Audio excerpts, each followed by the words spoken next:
Welcome back for part 2.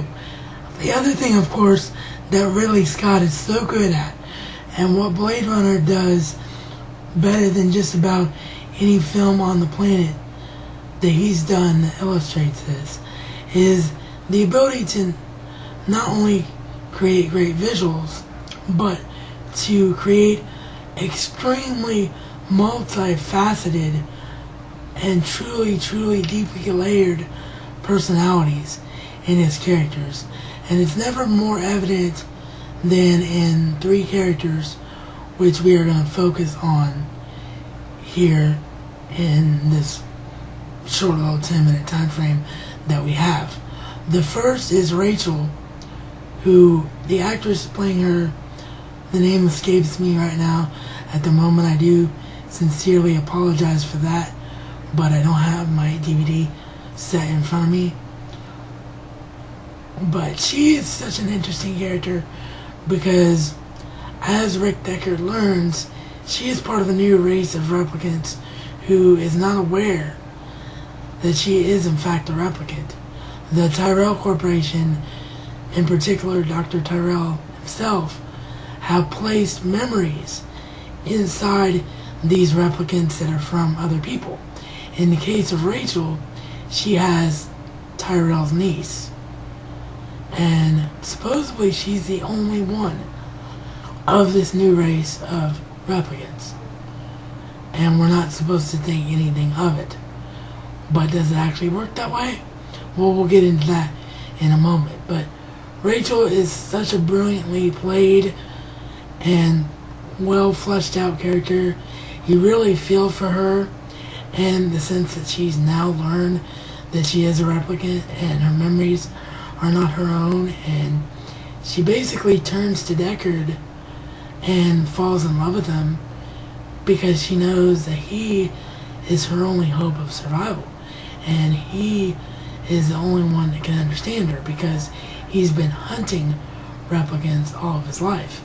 So that's a brilliant piece of work right there in Rachel. And then of course there's Roy Batty, who, as we previously mentioned, is played absolutely freaking brilliantly and perfectly by Rutger Hauer.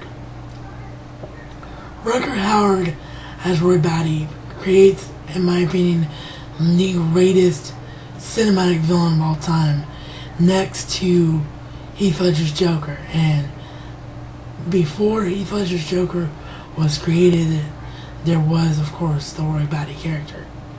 And what makes Roy Batty work so well is the fact that you can somewhat sympathize with what he's doing. I mean, don't get me wrong, he's extremely wrong and dark and sinister. I mean, when you're killing people and you're taking your creator and literally poking his eyes out of his sockets and killing him, and then killing the genetic engineer who helped create you, and all these replicants before you even land on Earth to begin with, you're an incredibly disturbed being as a replicant. But what makes Roy Batty so enjoyable to watch and experience is that you can understand that. I mean, how would you feel? Again, you have to sort of escape reality here, no pun intended, from my username.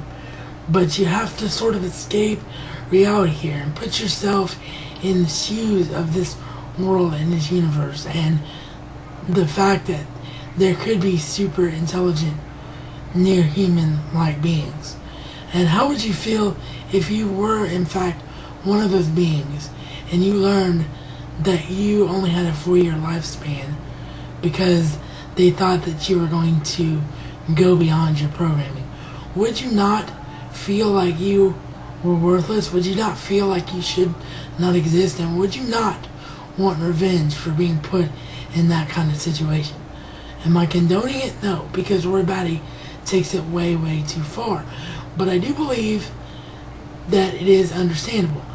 And I do believe that Roy Batty, on some level, knows what he's doing, because there's the end battle between Rick Deckard and Roy Batty, where Roy Batty saves Rick Deckard from death.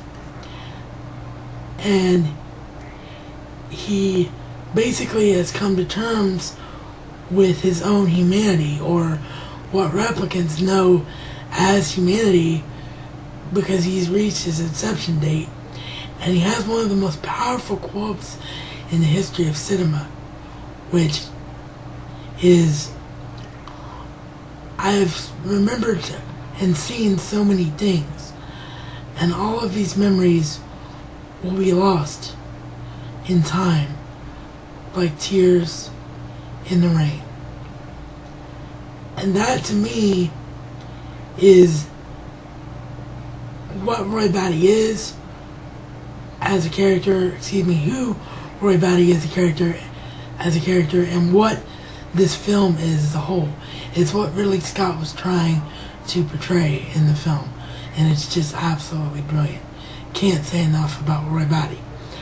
And then, of course, there's Rick Deckard himself. And the thing about Rick Deckard is that he was brought out of retirement, as we mentioned, to hunt down these replicants. He's supposed to be the best replicant hunter who's ever lived, the best Blade Runner who's ever lived. And the truth is, he's not very good at it. He screws up all the time. And the reason for that, I believe, as well as do others, I know, like Zarin Isaac for one, is the fact that he is indeed a replicant, in my opinion. Because he has a very vague past. We don't know much about his past. And the only glimpse to his past that we do see in the film, we don't even see until the final cut, which is one of the reasons, among many.